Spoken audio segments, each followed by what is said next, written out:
Minsan, kinukumpara natin yung sarili nating achievement sa kung anong achievement ng iba.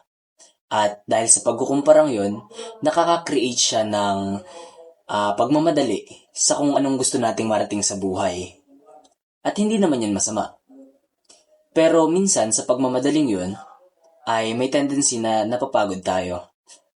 At dahil sa ideyang to, naisipan kong gumawa ng tula.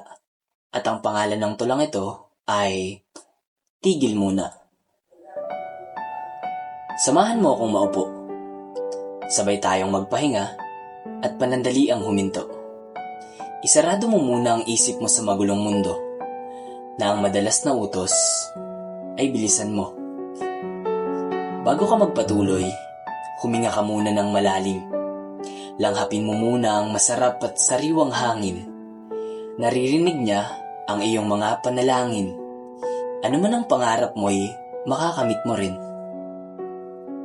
Huwag mong isipin kung gaano nakalayo ang agot nila. Piliin mo palagi ang maging masaya. Alam ko, napagod ka na.